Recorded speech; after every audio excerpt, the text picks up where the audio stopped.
खैर अगर गुणों की बात की जाए तो अभी देखते हैं कि कितने गुण मिल रहे हैं मथुरा और आगरा में नेताओं और जनता के। अशोक सिंघल हमारे साथ मौजूद हैं और कुमार अभिषेक हमारे साथ मौजूद हैं। कुमार अभिषेक, क्या हाल है वोटिंग का आगरा में अगर बात की जाए?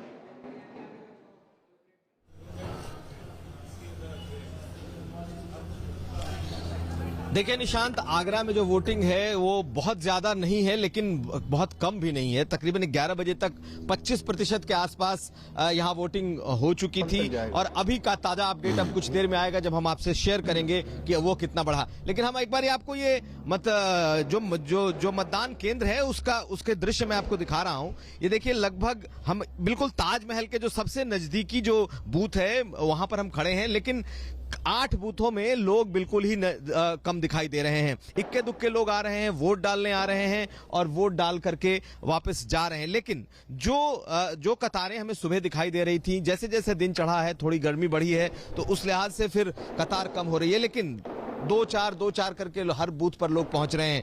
माना यह जा रहा है कि इस बार वोटिंग होगी। जो यहाँ के जितने पोलिंग एजेंट हैं, ऐसे लोगों से जो मेरी बात हुई है, उनका कहना है कि पिछली बार जैसा ही वोटिंग होगा, हालांकि कुछ प्रतिशत वोट कम हो सकते हैं, लेकिन आगरा सियासी रूप से कहा जाए तो बीजेपी का एक तरीके से गढ़ है। सीधी लड़ाई है इस बार निशांत यहाँ पर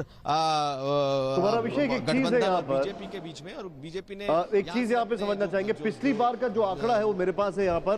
पिछली बार का आंकड़ा कहता है कि 62% वोट पड़े थे। अच्छा, बिहार और उत्तर प्रदेश में 62% वोट पड़े थे, लेकिन इस बार जो हम देख रहे हैं वोटिंग बहुत ज्यादा, अगर ये देखें 62%, ये हम आपको दिखा रहे हैं, ये आंकड़ा है यहाँ का।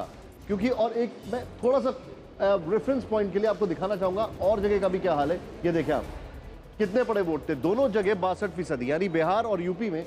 लेकिन अगर अभी की बात की जाए तो यहां पर जो चिंता का विषय है वो वोटिंग परसेंटेज क्या उस तरफ ज्यादा दिखाई दे रहा है, ये एक सवाल है। कुमार अभिषेक, क्या आपको लगता है कि ये पिछली बार के टारगेट को टच कर पाएगा? और अभी जो कम वोटिंग हो रही है इसके पीछे क्या गर्मी भी एक वजह है?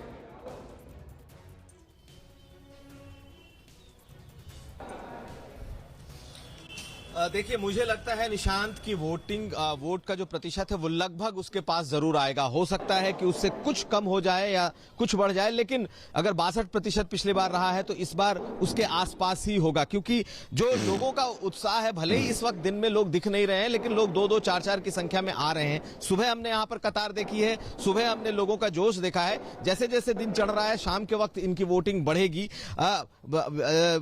उत्तर प्रदेश का जो पिछला ट्रेंड दिखा है, जो 8 सीटों पे जो पहले चरण में जो चुनाव हुए हैं, वहां भी वोटिंग थोड़ी कम हुई है, बहुत ज्यादा कम नहीं हुई है। तो इस बार भी मुझे लगता है कि वोटिंग का जो ट्रेंड है वो लगभग वैसे ही रहेगा। और गर्मी के अगर बात की जाए तो आज यहाँ का मौसम सुहाना रहा है, क्योंकि कल रात को यहाँ बारिश हुई थी। अब देखिए, अब मैं आपको दिखाऊं कि बिल्कुल उम्रदराज, बहुत ही ज्यादा उम्रदराज है। कितनी उम्र है इनकी? कितनी उम्र है इनकी? 86 है। 85। आप आए हैं वोट डालने? हाँ जी हाँ। लगातार वोट डालते रहे पहले? लगातार, हमेशा लगातार डालता रहा। लगातार डालते। क्या मुद्दे होंगे आपको लगता है इस बार वोटिंग के लिए? किस मुद्दे को ध्यान में रख के वोट करेंगे? मोदी जी को। आप तो सीधा नाम ले रहे हैं। चलिए, तो यहाँ पर इस तरह के वोटर्स भी हमें यहाँ पर लगातार दिख रहे हैं निशांत। हर तरह के लोग यहाँ पर आ रहे हैं। लेकिन कुमार, और यही जो है लोकतंत्र की खूबसूरती भी है कि लोगों के हाथ में वो ताकत है कि वो अपनी सरकार और अपने प्रत्याशी को चुन सकते हैं।